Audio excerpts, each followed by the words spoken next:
Hello guys, in this video I'm going to show you how I created and painted my surreal oil painting titled The Infinity of Human Soul. And this oil painting expresses the unity of our existence and consciousness, where every person is a tiny speck of the universe that becomes one. The soul is pure, infinite and timeless. So to describe this idea visually, I used my photo references of ancient Greco-Roman sculptures. I visited Rome and the Forum with the Palatine Museum in 2021, and I took many pictures of sculptures and ruins. I use Photoshop elements to design all my latest images because it allows me to be very precise with my composition and size of my paintings. I wanted to use some gold accent, but I didn't know how it would look in a finished painting, so I decided to make a very small painting using it first to see how shiny and beautiful it would be. So I designed a separate piece and I painted a small artwork first. Then I left my actual large painting before I began the actual process of painting. As you can see, I begin painting on a slightly toned canvas. It gives me warmth when I paint with a lot of white. Because if you start applying white on white canvas, it's going to look very dull and there is no light in that white. But when you apply it over a very nice and warm surface, you get a very different experience looking at the white paint. So this is a color underpainting where I do try to be fairly precise, painting the shadows first and then applying lighter passages next to the shadows. I'm not very precise and detailed yet. I just want to have a basic breakdown between the light and the shade. I love seeing how the figure emerges on a flat surface. There is something magical about it. And as I keep painting, I keep looking at my, Photoshop composite that I made. It's important to use a clean, soft brush to soften the paint before you quit painting for a day. I begin painting the eye and I use basic brown just to map out the darks first, and once I layer the middle tone I can go back in and make the highlights. I know that it's just the first layer and I will have to work on the details and stronger highlights later on. Next, I begin working on the background, which is very complex, believe it or not, and I had to repaint it several times because my color scheme didn't quite work. I wanted to use the color scheme of purples and yellow oranges, and that's how I started painting it. Later on, I realized that I lacked contrast, like the figure did not come out of the painting enough, and I had to repaint it. I had to repaint the background much darker to create that contrast. Once my first layer is dry, I can go back and I usually apply a little bit of oil like linseed oil or walnut oil and spread it around with a paper towel very thinly, because then it's very easy to paint over it and I don't need to add extra oil into my color mix. In this step, I focus on stronger highlights, and I also try to break down big shapes into smaller shapes. So I try to notice smaller shifts in color and value and color temperature, looking at every little section of my painting.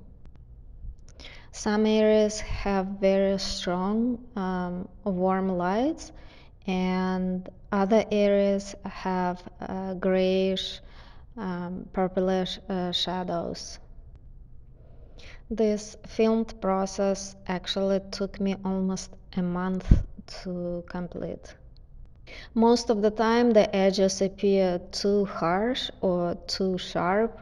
I constantly work on this in my painting, because if you look at the art of the past, they have very clear passages of very soft, shading where we don't even see the edge. And there are other passages where we can see a clear difference between the edges. This is a decision that you constantly make, thinking if you make a strong and sharp edge, this part of the painting is going to come forward. And if you soften the edge, it's going to move backwards.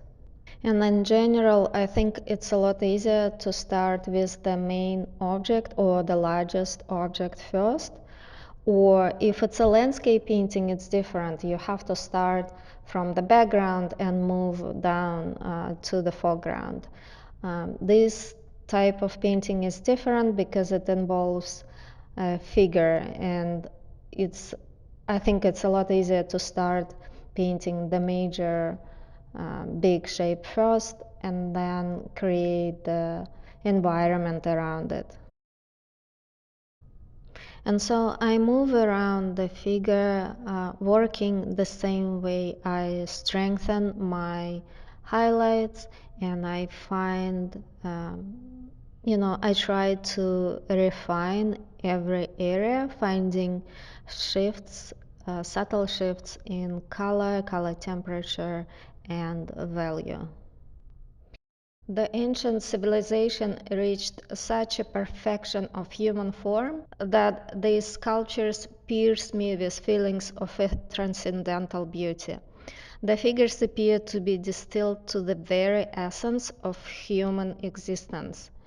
And in my oil painting, I wanted to combine this Roman aerial sense of beauty and timelessness with sound, energy, and the infinity of quantum field to describe our relation to each other and the universe. And when I began filling in the background around the figure, I was thinking of the edges as well, trying to soften some of them and leaving others quite hard to create visual contrast. When I got back to painting the heart shape in the second layer, I looked at the colors within that shape, because it's not just gold, it's seeing variations of reflected colors in the gold. And because it's a composite image, I wanted to put the colors of the background into the reflections as well. For instance, where you see the squares being green, I wanted to have a little bit of green in the reflection of gold. And the same way, I wanted to put a little bit of purple into the reflections as well.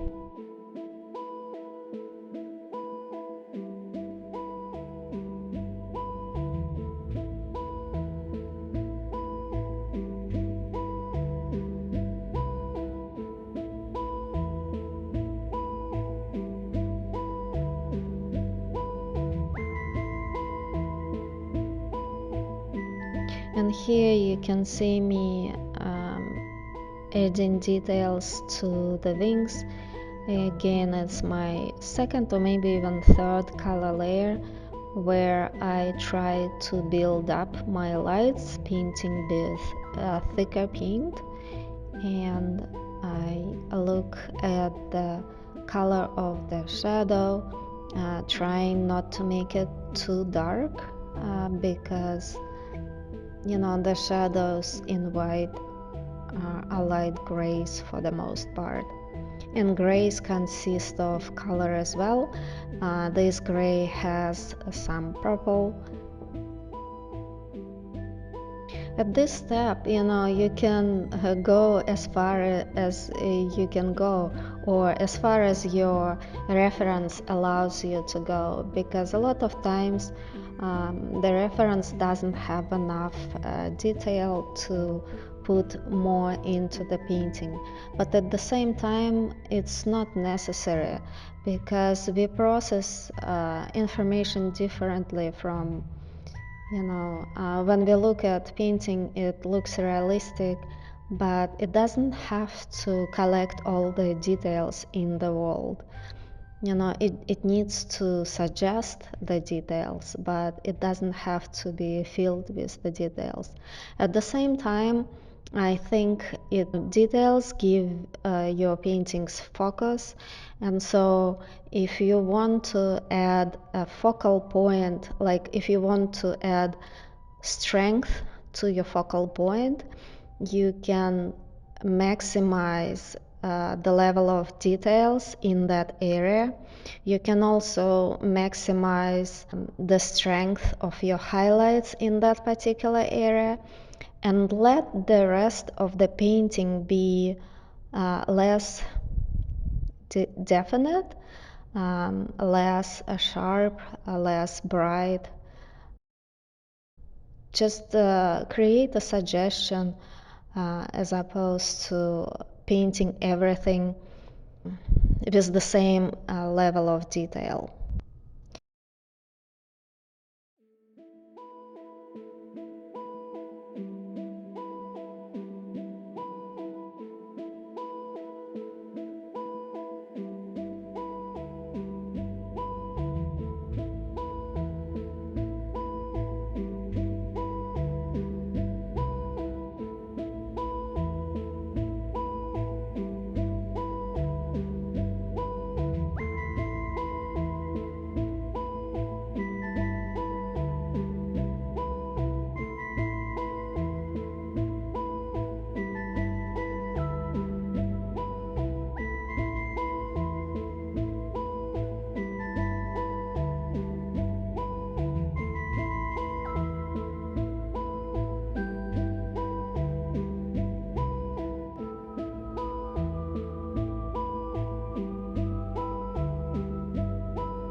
And here it comes the fun part of painting, which is glazing. And glazing is about diluting transparent paint with a lot of medium of your choice, such as linseed oil or walnut oil, or you can use a different medium, and then you brush it over your paint, and you can use your second clean brush or your high quality paper towel to remove the extra color. And what it does, it gives a unified appearance to your painting. It also darkens the surface, and it gives depth to the surface that's often not there in contemporary art. People paint everything in one layer, and there is not enough depth that gets created when we look at art in person. It also enriches the color, it makes it very beautiful. And you can use this glazing technique when your previous layer is super dry.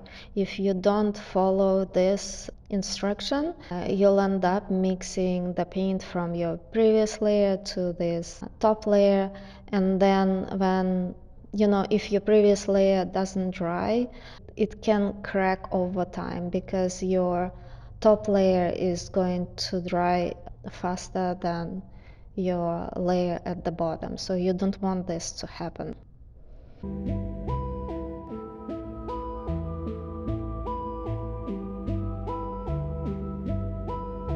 And here we go, it's a finished painting, The Infinity of Human Soul. I hope you like it. Please subscribe to my channel, follow me on Instagram and Facebook, and if you want to keep in touch, go to my website veronicasart.com and subscribe to my newsletter. I email about once a month, and I give out free information and free downloads once in a while. So thank you so much for watching, and I hope that this video helps you in your creative pursuits. If you have a question, you can leave a comment under this video. I'll try to check and reply to every comment. Thanks so much. Take care. Bye bye.